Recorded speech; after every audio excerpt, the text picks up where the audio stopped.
Our project is the Family-Friendly Brewery Tracker. The goal of it is to facilitate finding breweries in your specified area that allow children and have accommodations for them, such as changing stations and play areas. The project benefits parents with children who want to find a brewery where they can take their children and not have to worry about them being uncomfortable. Our Sprint 1 mainly entails user registration and user login.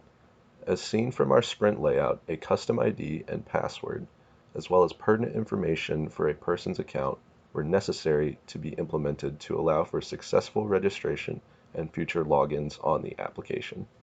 All of the backend and server code is hosted on a Heroku instance that allows us to merge our changes to the master branch on GitHub and automatically integrate them with a development environment in Heroku.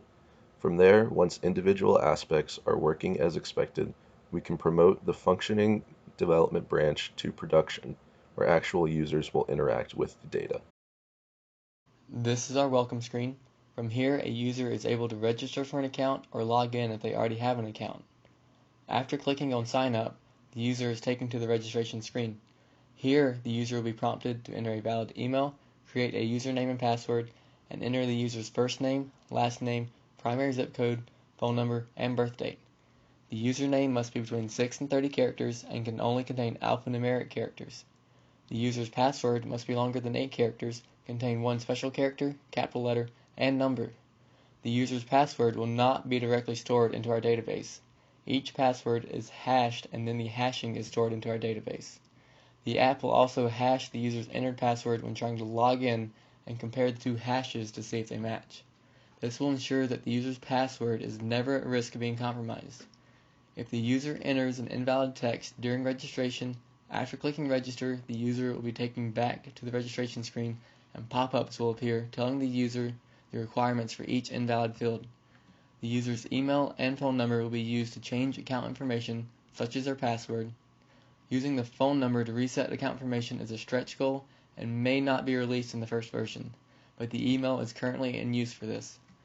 Zip codes will be used to find breweries that are close to that user, and the birth date will be used to verify that that user is at least 21 years old.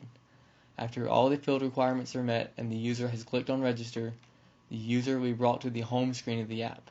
Currently there is no home screen, as this will be added in the next sprint. Now let's move to the login screen. If the user enters an email password combination that does not match one in our database, the user will remain at the login screen and a 400 response is generated. This response can be seen in the terminal stating that the input was not valid.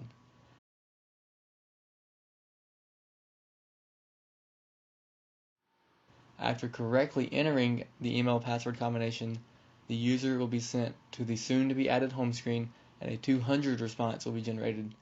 This response indicates a successful login and can also be seen in the terminal. This is our database where you can see all of the users and that each user's password is not actually stored.